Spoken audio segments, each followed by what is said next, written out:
안녕하십니까, 이재필입니다. 일요일은 시황에 대해서 올려드리는 날이죠.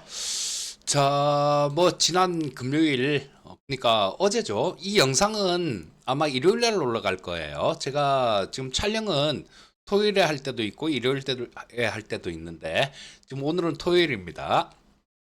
아마 내일 일요일 3시 정도로 그 영상 올라가게 예약을 해 놓을 거예요. 자, 미국 시장은 좋은 모습이었죠. 자, 지금 미국 시장이 좀 조정이 좀 있었죠. 지난주 초에. 요게 대부분이 많은 사람들이 파월 의장이 좀 잭슨홀 미팅에서 부정적인 얘기를 할 것이다. 이런 예상들이 많았어요. 그리고 우리나라 경제 TV에서도 마찬가지로 그렇게 얘기하시는 분들이 되게 많았었습니다. 근데 자, 요번에도 정확하게 좀 맞춰 드렸죠. 이 TV 방송 출연에서도 그렇고 또 아마 제가 수요일 날 올려드린 영상 거기서도 저런 거를 저 시황을 앞에 잠깐 얘기해 드리잖아요. 그때도 뭐 저 파월 의장 관련해 갖고는 비둘기적일 가능성이 많다. 나는 비둘기적일 걸로 생각한다. 요렇게 좀 말씀드렸었는데요. 그런 거였죠. 자, 지금 저 그전에 나온 고용지표 보시게 되면요. 이 고용지표가 상당히 안 좋았었잖아요. 자, 고용지표는 전에 제가 보여드렸죠. 정리해 놓은 거 그거 보여드렸으니까 뭐 오늘은 뭐 그냥 요거는 생략하기로 할게요. 정리해 놓은 거 뭐 그거 계속 이렇게 보여드리면서 해도 괜찮은데요. 그것도 자료 꺼내고 그러면 시간이 그거 하나하나 또 설명해야 되면 시간이 많이 걸립니다. 그래서 고용지표가 상당히 안 좋았잖아요. 그리고 지금 트럼프는 맨날 그런 얘기 하고 있지 않습니까? 연준 그 공사하는데 가서 안전 못 쓰고 뭐 파월 괴롭히고 그리고 저 뭐 베센트 미국 재무장관도 마찬가지 파월한테 맨날 뭐라 그러고 자 그래서 파월은 상당히 좀 압박을 많이 받은 상황이고요. 그리고 또 그 부분도 생각해 볼 수 있었죠. 자 어쨌든 파월이 트럼프는 중간에 좀 빨리 잘랐으면 싶은 그런 생각인 것 같은데요. 저 저 임기 끝까지 한다고 하더라도 내년 5월이면 임기가 끝이에요. 근데 그 5월이면 끝인데 마지막 연준 통화정 마지막 잭슨홀 미팅 참석이 될 텐데 거기서 굳이 저 뭐 매파적인 발언을 해서 시장을 이렇게 좀 안 좋게 그렇게 몰고 갈 그럴 마음이 생길까요? 안 생기겠죠. 그래서 이런 부분들 때문에 우리 시청자님들한테는 좀 뭐 TV 방송에서도 그렇고 제 채널에서도 이 잭슨홀 미팅에서 파월 의장은 비둘기일 가능성이 굉장히 높다라는 얘기를 몇 차례 누차 걸쳐서 말씀드렸어요. 자, 거기에 화답하면서 미국 시장은 상당히 좋았습니다. 다우가 한 840포인트 정도 급등했고요. 뭐 1.89%죠. S&P 500이 1.52%, 나스닥이 1.88% 정도 상승하면서 요 나스닥 차트인데 조금 좀 밀리는 듯한 모습 나오다가 상당히 좋은 모습으로 바뀌어 버렸죠. 자, 여기서 22평선 이탈했다가 바로 회복하는 모습이 나왔습니다. 그리고 거래량 자체도 상당히 좀 크게 늘었기 때문에 뭐 요거는 저 미국 주가 흐름 움직임 요거는 상당히 좋은 모습이다. 요렇게 볼 수 있을 거예요. 자, 그리고 뭐 여러 가지 또 뉴스들하고 그런 것들이 좀 있었는데 가장 중요한 거는 파월 의장의 발언이었죠.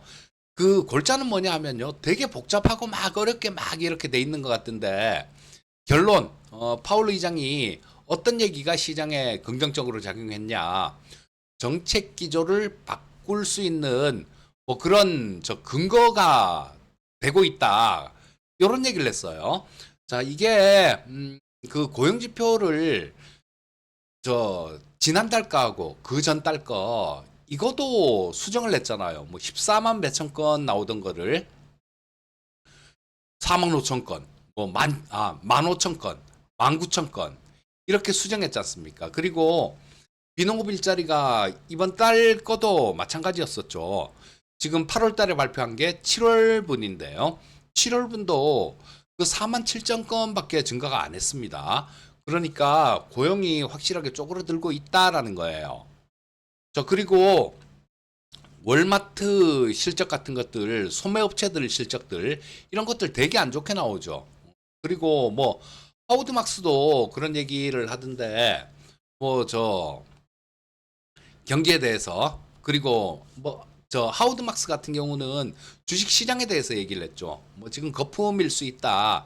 당장 이게 뭐 무너지지는 않더라도 조금 지금부터 어느 정도 거품 구간에 들어갈 수 있다. 그리고 JP 모건 쪽에서는 맨날 하는 얘기 그런 얘기를 하잖아요.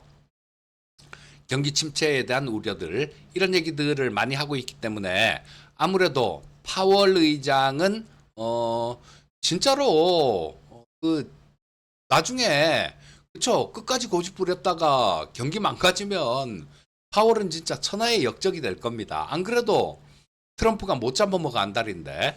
그리고 또 그런 부분도 있죠. 리사쿡 그 연준 이사입니다. 이분이 그 대출 과정에서 뭐 트럼프 얘기로는 사기라 그래요. 뭐 요건이 안 되는데 뭐 이렇게 했다. 뭐 요런 얘기입니다. 골자는. 근데 그것 때문에 지금 조금 뭐 자진 사퇴해라. 사퇴해야 된다. 막 이렇게 얘기를 하던데 그 쿠기사도 금리를 내리면 안 된다라는 그런 쪽에 서 있는 사람입니다. 아마 금리 내려야 된다. 막 이렇게 얘기한 사람이면 그런 얘기도 안 나올 가능성이 많죠. 그리고 사퇴해야 된다. 이런 얘기도 안 할 가능성이 많습니다. 트럼프는 자기 필요에 따라서 자기가 원하는 대로 뭐 그렇게 하고 있는데요.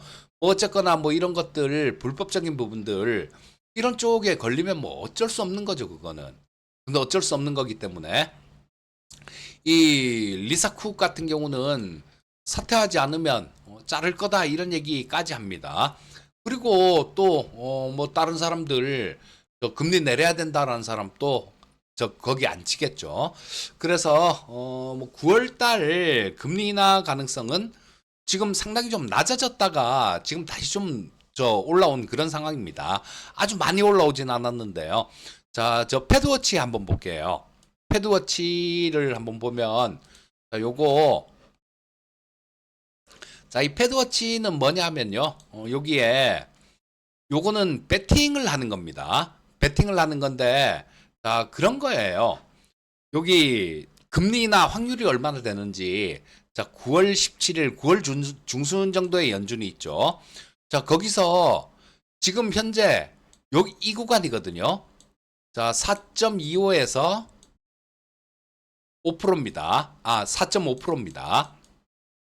자, 근데 요게 400, 200 뭐 요렇게 나와 있는데 요건 400bp라는 얘기죠.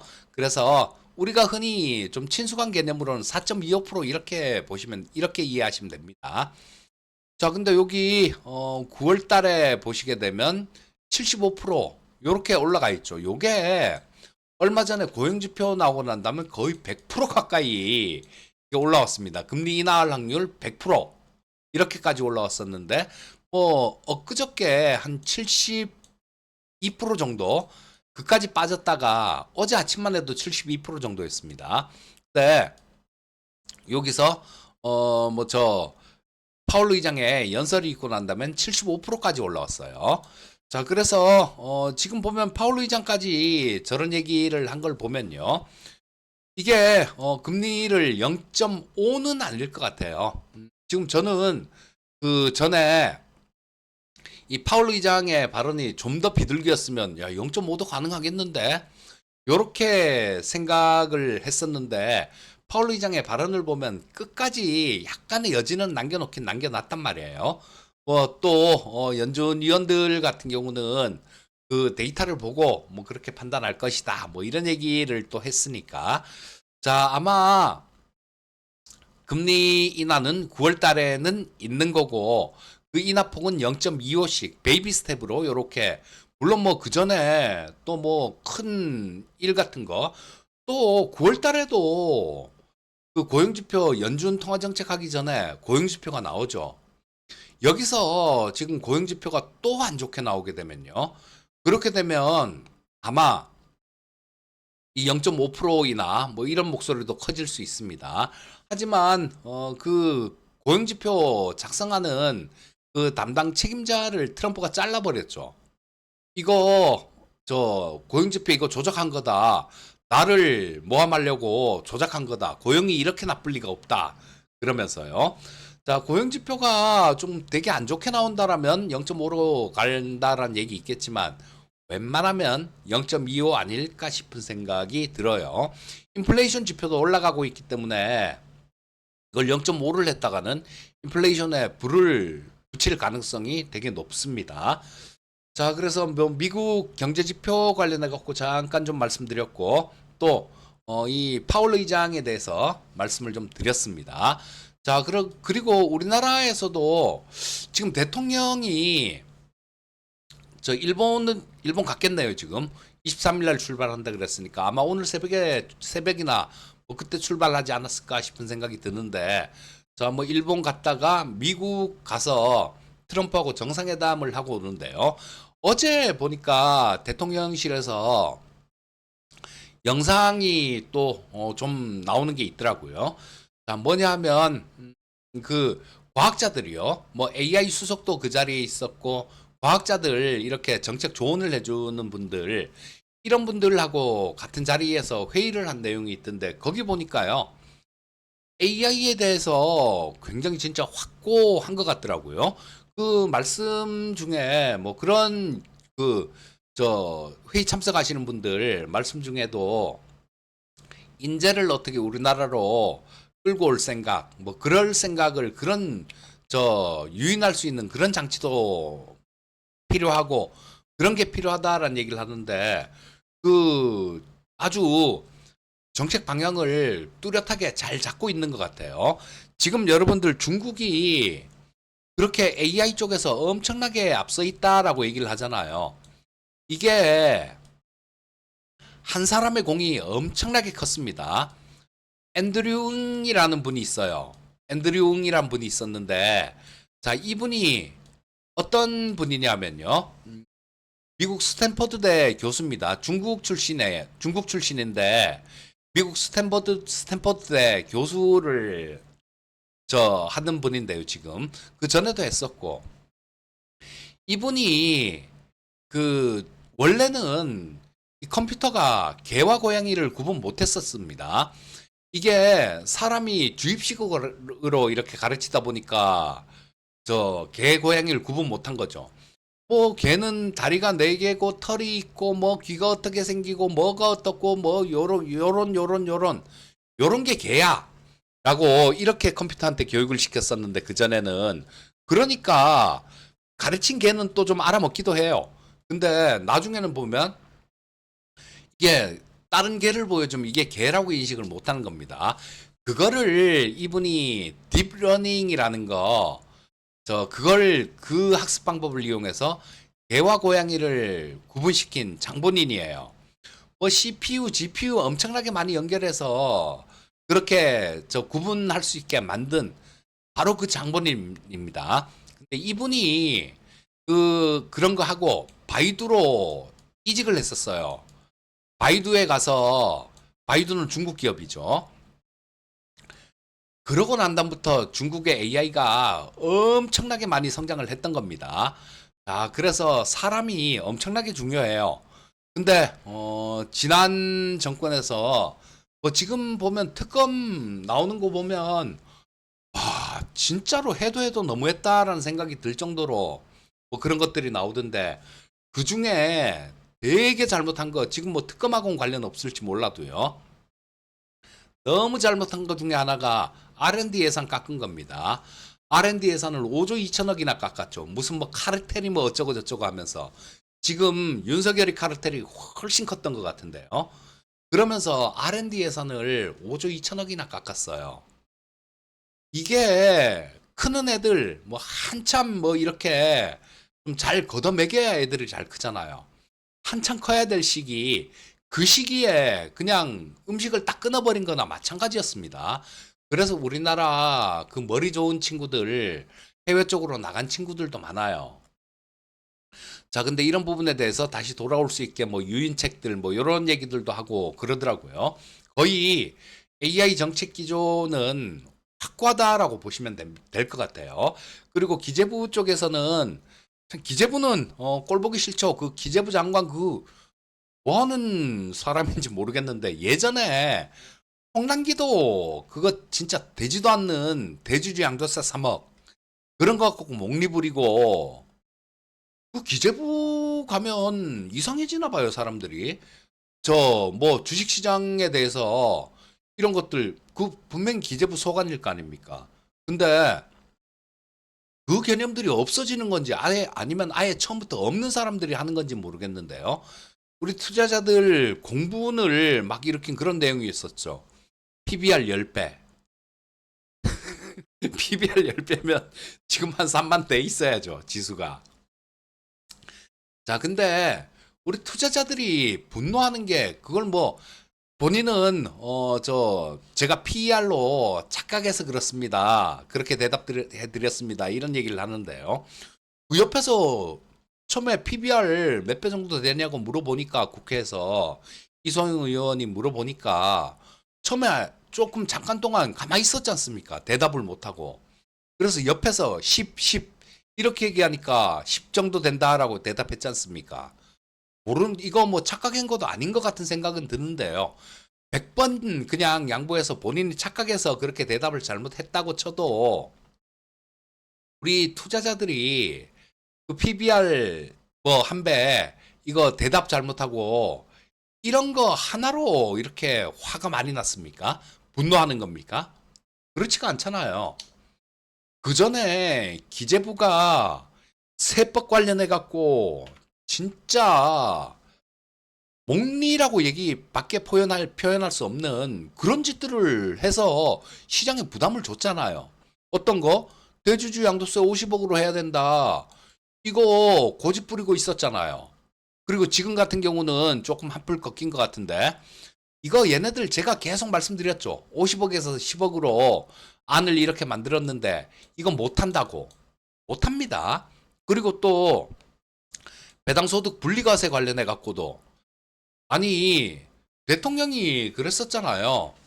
그 배당을 좀 많이 이렇게 늘어나게 해갖고 그 배당을 받아서 뭐 국민들의 생활비도 좀 쓰고 뭐 그렇게 시장을 만들어가면 저 시장에도 좋을 것 같고 뭐 그러니까 배당을 좀 많이 할 수 있는 그런 것도 좀 정책을 할 거다 이런 얘기를 했는데 이것 때문에 시장이 이렇게 환호한 거 아닙니까? 야, 지금 이제 좋은 정책으로 주식시장에 시장 친화적인 정책으로 인해서 장 좋아질 거야. 그런 희망들이 여기 있었잖아요. 여기서 이날 126포인트 빠진 날 있죠. 이날이 126포인트가 빠졌습니다. 이날 기재부에서 어떤 짓을 냈어요? 이날 대주주 양도세 50억에서 10억으로 한다. 그리고 배당소득 분리과세 처음에 국회에서 뭐 안 같은 거 이런 거 만들 때는 25%로 했었거든요. 이거를 갖다가 최고 세율 35% 이거 종합소득에 분리과세가 아니라 합산과세를 하게 되면 45%죠. 꼴랑 10% 낮춰주고 저 회사에서는 이 대주주들 입장도 그럴 거 아닙니까? 10% 정도 낮춰줘 갖고는 배당을 더 해야 될 유인 요인이 안 돼요. 안 됩니다, 이거. 자, 그리고 또 뭐 그 구간별로 왜 그렇게 복잡하게 만들어 놨는지 뭐 배당 소득이 성향이 40% 이상인 기업에 한정되고 또 30% 이상인 기업도 되긴 되는데 직전 연도보다 5% 이상 늘어야 되고 복잡한 이런 것들 복잡한 거 싫어해요, 시장은. 하여튼 이러면서 주가가 이렇게 고생을 막 이렇게 한 달 내내 이렇게 고생을 했지 않습니까? 이렇게 두들겨 맞기도 하고. 자, 이런 것들 하나하나가 그렇게 보고 국민들이 기재부 직원들 정신 차려야 됩니다. 이 투자자들이 예전처럼 뭐 기재부가 뭐 그렇다면 아 그랬구나, 정부에서 그렇다면 아 그렇구나 하고 머리 끄덕끄덕하고 그렇게 어리석지가 않아요. 제가 보기에는 우리 투자자들이 지금 기재부 장관 뭐 PBR 10배 이런 거 얘기하는 거 보면요, 기재부 장관보다도 훨씬 더 개념 있는 분들로 꽉 차 있는 게 지금 우리나라 주식시장입니다. 그 기재부 쪽은 정신 많이 차려야 돼요. 그리고 지금 아직 배당 소득 분리과세에 대해서는 그냥 국회에서 여당에서 그냥 입법을 해버렸죠. 발의를 해버렸습니다. 뭘로? 25%로. 그 왜 이렇게 그 되지도 않는 걸로 이렇게 불확실성을 키우고 목리를 부리는지 저는 도저히 이해가 안 가요. 제 상식으로는. 자, 그래서 배당 소득은 25%로 그대로 될 뭐 국회에서 발의를 했으니까 그렇게 되겠죠. 여당에서 발의를 했으니까. 그리고 이거 대주주 양도세 50억에서 10억으로 내리는 거 그거 될 것 같습니까?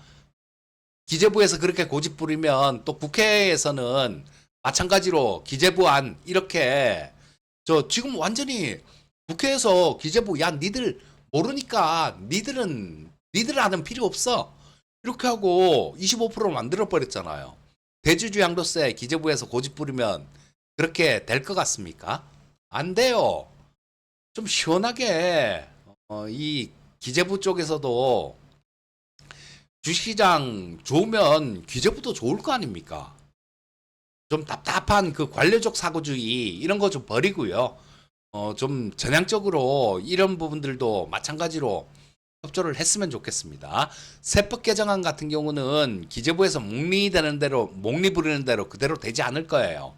이미 배당 소득 같은 경우는 국회에서 25%로 했고요. 발의를 했고요. 자, 그래서 시장 친화적인 그런 쪽으로 세법은 결정이 될 겁니다.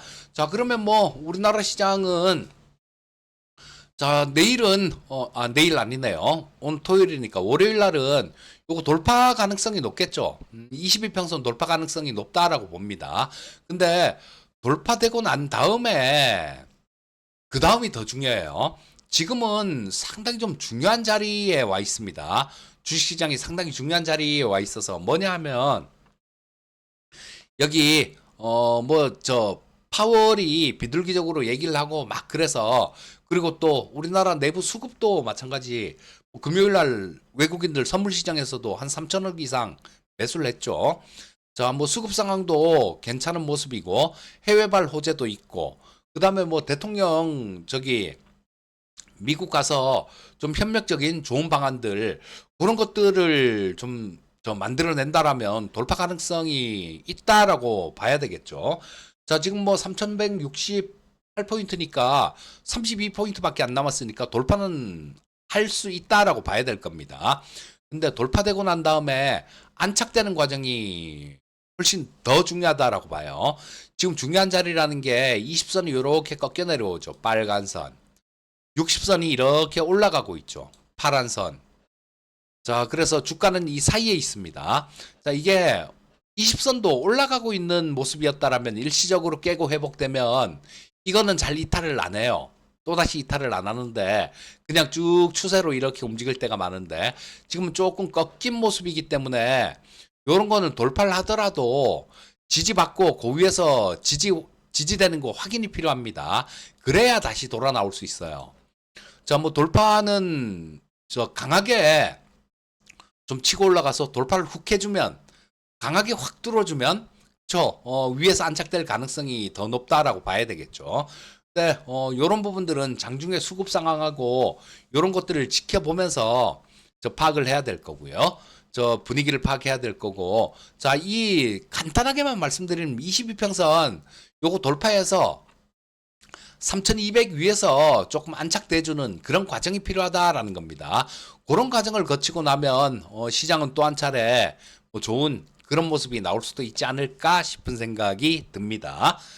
자, 그래서 뭐 시장은 월요일 시장 같은 경우는 저도 상당히 좀 기대하고 있는데요. 뭐 섹터 같은 경우는 AI 쪽, 뭐 이런 쪽들 저 정부의 확고한 의지가 엿보이는 그런 대목들이 많이 있어요. AI 그리고 지금 이번 주엔 좀 고생을 했습니다만 그 저 트럼프 사기 발언 때문에 신재생 에너지 사기다 막 이러면서 저 얘기한 거 그 부분 때문에 고생을 좀 시켰는데요. 신재생 에너지 쪽 그리고 금리를 미국이 금리를 인하로 하게 되면 제약 바이오 섹터들 뭐 요런 쪽들을 좀 요렇게 본다라면 뭐 상당히 시장 대비해서도 좋은 수익을 얻을 수 있을 것 같습니다. 뭐 시장은 괜찮은 분위기로 갈 것 같으니까 저 대신 옵션 시장 수급을 좀 봐야 되는데 요건 뭐 복잡하다 이렇게 얘기하시는 분들도 계시고 그러니까 오늘은 옵션 시장 수급에 대해서는 말씀드리지 않고요. 자, 뭐 오늘은 요 정도까지만 하도록 하겠습니다. 시장 분위기는 뭐 괜찮은 상황이니까 섹터는 말씀드린 섹터들 뭐 그런 쪽 위주로 좀 보면 괜찮지 않을까 싶은 생각이 들어요. 자, 항상 성공 투자하시고요. 저는 다음에 또 뵙도록 하겠습니다. 감사합니다.